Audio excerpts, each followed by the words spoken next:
Right, where do we go next? These next two shows you or highlights the sheer greed of people. And this is what we've are trying to overcome with the TPC.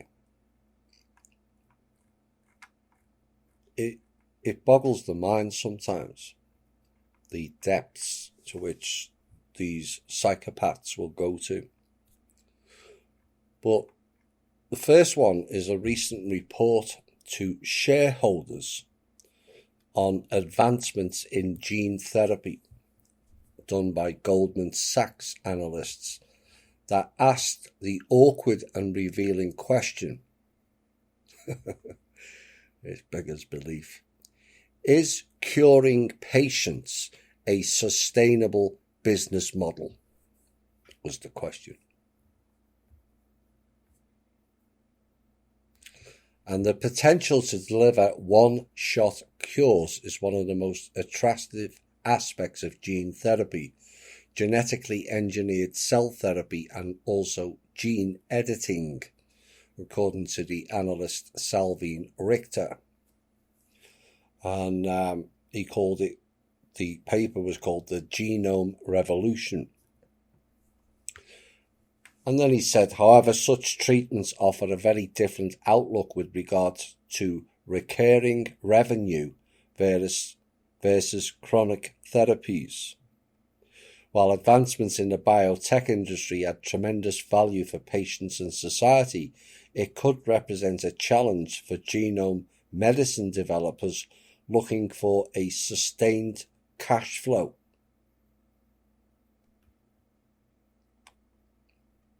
And Richter cited the development of high-tech hepatitis C treatments which achieved cure rates of more than 90% as an example.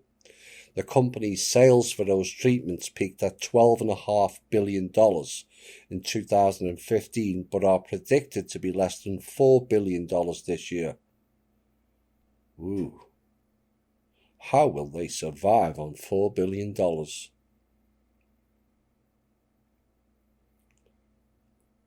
And he said, curing hepatitis C has gradually exhausted the available pool of treatable patients, he wrote. In the case of infectious diseases such as hepatitis C, curing existing patients also decreases the number of carriers able to transmit the virus to new patients. Thus, the incident pool also declines. Yes, that's the idea, jackass. Not to make money on it. And the report suggested 3 potential solutions for biotech firms. Solution 1, address large markets. Haemophilia is a $9 to $10 billion worldwide market, which is growing at 6 to 7% annually. Solution 2, address disorders with high incidence. Spinal muscular atrophy affects the cells, neurons in the spinal cord, impacting the ability to walk, eat, or breathe. Solution 3, constant innovation and portfolio expansion. You'd think these were general stocks. This is the way these people think. Psychopaths. There are hundreds of inherited retinal diseases, genetic forms of blindness. The pace of innovation will also play a role in future programs, can offset the declining revenue trajectory of prior assets. Assets. Sickness is an asset to them. The sheer coldness and heartlessness of these people who seek money at any cost literally staggers my mind. We can't cure people as it affects our income. It is absolutely sickening levels of service to self and pure greed. And society is corrupted with far too many people of this ilk, and this is the reasoning behind the TPC's need, not greed campaign. There shouldn't be any profits on health industry. it should have an executive order worldwide, no or less than 10% profits maximum on people's health, whether it's services or drugs or whatever. We've lost 8 billion because people have been cured. I haven't heard such shit in all my life. But the problem is most people like to greed over need, largely due to the fear factor of not having enough. And therein lies part of the problem, which leads to hoarding. But it's all based in fear. But fear is not how we should be living, and the fears are enhanced due to another TPC campaign of sharing, or the lack of it. And these are things we can all overcome within ourselves and help others to do the same. This greed and fear-driven economy only serves the few, not the all. And then they came up with this. Capitalism has been condemned for many of the world's evils, from massive income inequality, human rights atrocities to climate change. But self-interest was never the core idea of the economic system first codified by Adam Smith in the 18th century. Avarice became coupled with the heart of capitalism in the 1980s, fueled largely by Nobel Prize-winning economist Milton Friedman's theory that the singular goal of businesses is to maximize profits for its shareholders. In short, it was the argument that in business, greed is good. Well, actually, it's not. It's just not.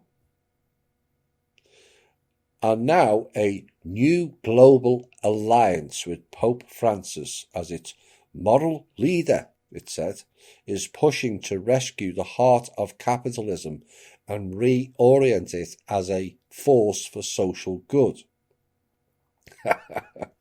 The Vatican leader as a moral leader.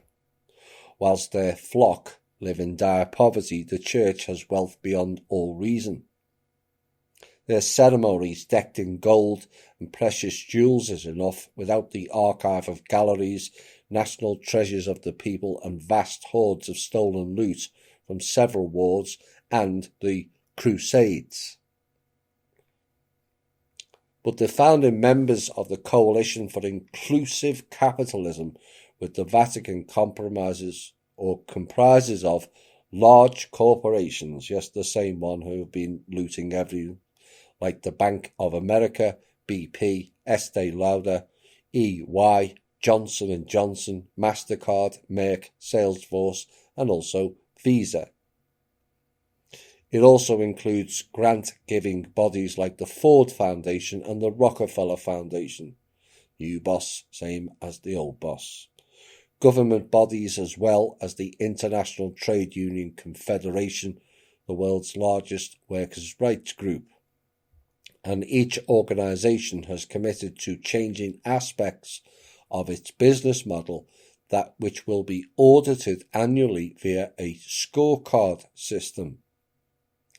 MasterCard, it said, for instance, is committing to be more intentional about working with African Americans, and it plans to invest $500 million in black communities and will increase annual spending with black suppliers by 70% over the next 5 years. All sounds very Israel Cohen, that to me. DuPont, for its part, will make sustainability a required criteria throughout its value chain by 2030. 2030 and sustainability in the same sentence. The 230 action items published on the Coalition's website denote the many ways capitalism has gone astray and ways it can be fixed. And the Council believes that meeting these commitments will result in a new definition of success, where capitalism's bottom line is tethered to the health and well-being of its workers and customers and the planet above all.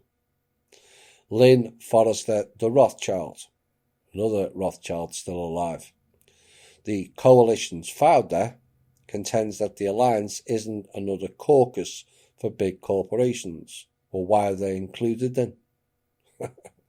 Any enterprise who believes in the need to reform the prevailing capitalist agenda can sign up to be part of the movement. It's available to the corner pharmacy who wants to make a commitment to hiring one person of colour or being carbon neutral. This sounds a little bit racist to me. Because of course white isn't classed as a colour. They don't have to do what Johnson & Johnson or Merck does, she says. They'll do what's comfortable to them. But since when has a Rothschild family member ever done anything to benefit anyone other than a Rothschild's going concern?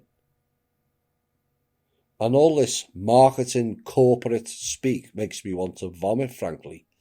There's nothing more boring than listening to greed-based peoples talk about their profit margins and excessive earnings forecasts. And Forrester Rothschild added that although the leader of the Catholic Church serves as their main advisor, the coalition is firmly non-sectarian. This is, of course, informed by the Christian gospel, but speaks about what Aristotle was speaking about 300 years before Christ, about humanity's need to be responsible for each other, according to Lynn Forrester de Rothschild, who is also socially known as Lady Lynn by virtue of her marriage to a British knight. Humanity needs to be responsible for each other. It's all very valid. But where is their evidence they have ever done it before? And it's like the storm mentioned earlier. And the question is, what is their reasoning for doing or saying it now? Now, Linda Rothschild has a net worth of 600 million. That was the last figure back in 2016, so it's probably gone up since. And there was a comment from Laura Knight, where this article came from, SOTT.net, and she said, the Rothschild is surely then the very woman to know what a corner shop owner needs. Forrester is also the CEO of the holding company E.L. Rothschild. L. Rothschild, meaning Rothschild is God, says getting the Vatican involved gives them great momentum. Hearing the Pope's speech at his 2016 Business Forum convinced the coalition that he would offer the moral poetry to the coalition's initiative in the same way Martin Luther King's words fueled the civil rights movement. Indeed, in his gentle manner, Pope Francis has proven to be amongst the most persuasive critics of broken systems. I wouldn't be personally sure of that. And then Forrester tells, quote, I think this Pope has true authority on the human soul. No, they just have ownership, or so they think. When he says things like we need a new conception of the economy in which production of wealth improves rather than destroys our world, that is inclusive capitalism. And a further comment from Laura Knight says a silver lining in 2020 is that this globalist anti-democratic push has made our job of waking people up to the fact that elites are generally completely out of touch with ordinary people that much easier. Hear, hear. And she said, far from lifting people in the eyes of the Lord, this clique is, of course, lowering people into the arms of the beast. Absolutely. It makes me sick, these people thinking they are all humanitarian all of a sudden. If they are humanitarian, they should just close their group down and give the funding to the People's Club and let the people chart a better path. They have failed, and failed badly. And this is a sickening marketing ploy for elites to keep their wealth and decide how to spend it. Previous funds were all spent on themselves and their own control-based interests. From time to time over the past 12 months, we've outed a lot of simulation games. And here is another one. Remember I said fact is fiction and fiction is fact. Well, here's more evidence of their sheer stupidity and waste of public funds for high-end elites to play simulation games and then implement it in a live-action role. They then use NPCs as the pawns to play their game for them. And this is called a Brighter Dawn, ABD. And it is a fictional terrorist group based on 25 to 40 ideologically aligned scientists and their rich backers.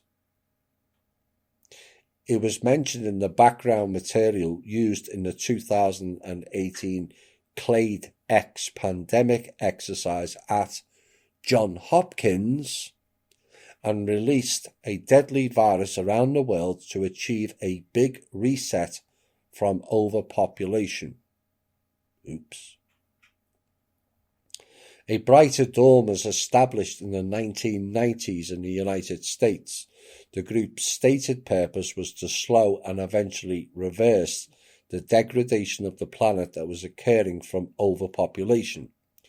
ABD's goals at the time was to help humanity return to an earlier state of being. I wonder what state that was. Back in the pods. The group's activities were uniformly peaceful at that time and included lecture and discussion sessions, grassroots activism and outreach. By 2010, a Brighter Dawn's membership had grown substantially in both numbers and geographic diversity. There were members and local chapters in many countries at around that time, and a split appears to have occurred within a Brighter Dawn. An extreme faction in ABD felt that the direct action was needed to achieve the reset or paradigm shift that would be required to fundamentally alter the balance. Now, this splinter group consisted of no more than 30 individuals. A charismatic leader assumed leadership, and he worked closely with about 25 other ABD members in the group who had bioscience training, including virologists. Oops. Following the schism, the splinter group established a laboratory near Zurich, Switzerland, and masqueraded as a small biotech startup firm. They set up a sophisticated life science laboratory with commercially available equipment and focused on developing a biological weapon that would have a global impact. ABD's leadership also seems to have attracted to the concept of a biblical plague as the corrective to humanity's excesses. The splinter group's funding came from members, like-minded private donors, and involvement in illicit activities. A Brighter Dawn did not register as a threat for law enforcement and or intelligence agencies because they were in on it, is why. And ABD's spin-off and subsequent weapons development efforts went unnoticed until they claimed credit on social media for the Clade X attacks. Their purchase of supplies and equipment was not unusual for a biotech company, and ABD's R&D team consisted primarily of ideologically aligned scientists, some of whom held advanced degrees. Several PhD-level scientists were responsible for various aspects of the bioweapons program, which included molecular and classical microbiology, aerobiology, and testing and evaluation, or in our terms, they were jackasses. Once the Clade X pathogen had been successfully developed and manufactured, volunteer ABD members who were willing to risk being infected travelled the globe with small volumes of liquid agent, which they disseminated using commercially available aerosolizers in crowded public places. The multiple attacks were relatively inefficient in that almost half the attacks failed to infect anyone. In the other attacks, only 50 people on average became clinically ill. But this was sufficient, it was said, to touch off the Clade X pandemic.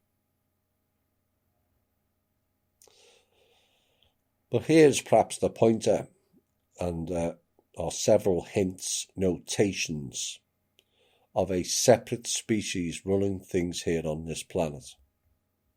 The term clade was coined in 1957 by the biologist Julian Huxley to refer to the result of cladogenesis, the evolutionary splitting of a parent species into two distinct species, which was a concept that Huxley borrowed from Bernard Rensch. Huxley was a eugenicist, as was Rensch, and Huxley also coined the term transhumanism. Oh my.